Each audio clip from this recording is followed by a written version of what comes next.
Shri V R Anoop, അതായത് ഈ ചർച്ചയിൽ ഒരു അതിഥി കൂടി നമ്മളോടൊപ്പം ഉണ്ട്. ശ്രീ വി ആർ അനൂപ്, അതൊരു ട്രാൻസ് വുമൺ ആണ്.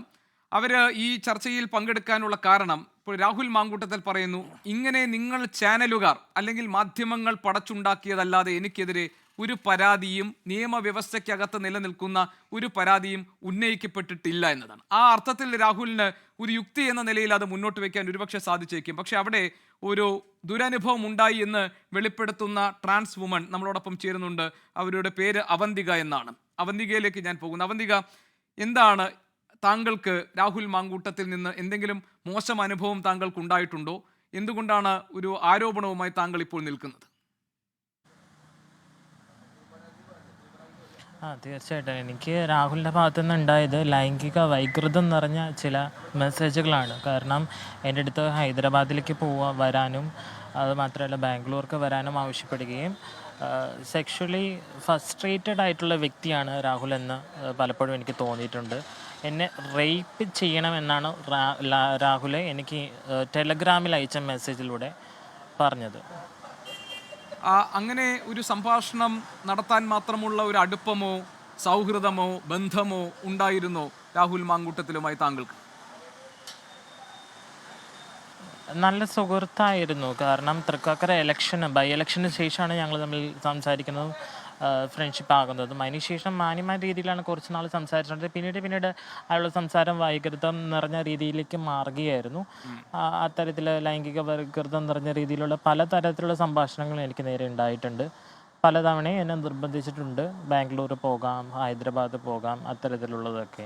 അപ്പം നല്ലൊരു സുഹൃത്തായിരുന്നു. പിന്നീടാണ് അയാളുടെ മെസ്സേജുകളൊക്കെ ഇത്തരത്തിൽ വൈകൃതം നിറഞ്ഞതായിട്ട് മാറിപ്പോകുന്നത്. അല്ല, അങ്ങനെയാണെങ്കിൽ താങ്കൾ ഈ വിഷയം ആരോടെങ്കിലും പരാതിപ്പെട്ടിരുന്നോ, പരാതിയായി ഉന്നയിച്ചിരുന്നോ, ഇങ്ങനൊരു ദുരനുഭവം, ഒരു മോശം അനുഭവം ഉണ്ടായി എന്ന്? എൻ്റെ 1-2 സുഹൃത്തുക്കൾക്കിടയിൽ ഞാൻ പറഞ്ഞിട്ടുണ്ടായിരുന്നു.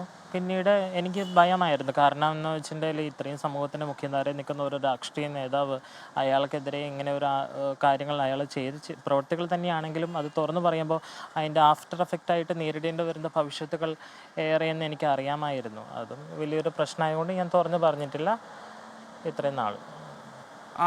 താങ്കൾ സുഹൃത്തുക്കളുമായി ഈ കാര്യങ്ങൾ പങ്കുവച്ചിരുന്നു? അതെ, എൻ്റെ സുഹൃത്തുക്കളായിട്ട് ഇത്തരം കാര്യങ്ങളൊക്കെ ഞാൻ ഷെയർ ചെയ്തിട്ടുണ്ടായിരുന്നു. ഇത് പരാതിപ്പെടേണ്ടതായിരുന്നു എന്ന് താങ്കൾക്ക് ഇപ്പോൾ തോന്നുന്നുണ്ടോ?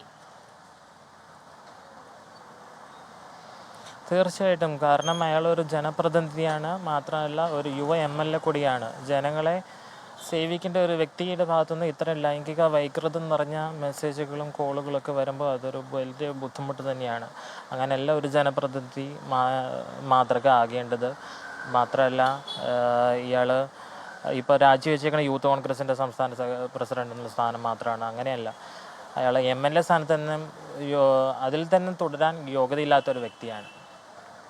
അവന്തിക, ഈ താങ്കൾക്കുണ്ടായ ഒരു ദുരനുഭവം സുഹൃത്തുക്കളുമായി പങ്കുവെച്ചു എന്ന് പറഞ്ഞു. താങ്കളുടെ സൗഹൃദ വലയത്തിൽ ആർക്കെങ്കിലും ഇതുപോലെ അനുഭവങ്ങൾ ഉണ്ടായതായി പറഞ്ഞിട്ടുണ്ടോ? അല്ല, എൻ്റെ സൗഹൃദ വലയത്തിൽ ഇങ്ങനെ ആർക്കും അനുഭവം ഉണ്ടായതായിട്ട് അവർ ഷെയർ ചെയ്തിട്ടില്ല. ഒരു പക്ഷേ ഷെയർ ചെയ്യാത്തതായിരിക്കാം, ഇല്ലെങ്കിൽ ഉണ്ടായിട്ടുണ്ടാവില്ലായിരിക്കാം, എനിക്കറിയില്ല. അങ്ങനെ പേഴ്സണലി എൻ്റെ അടുത്ത് ആരും അങ്ങനെ അത്തരത്തിൽ എൻ്റെ സുഹൃത്തുക്കളാരും തന്നെ ഇങ്ങനെ ഷെയർ ചെയ്തിട്ടില്ല. ഈ ദുരനുഭവത്തിന് ശേഷം നിങ്ങൾക്കിടയിലുള്ള സൗഹൃദം മുന്നോട്ട് പോയോ അതോ അതവിടെ നിർത്തിവെച്ചോ?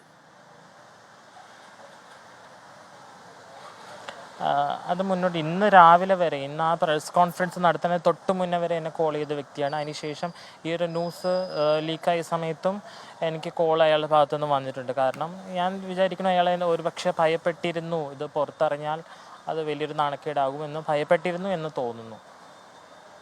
ശരി.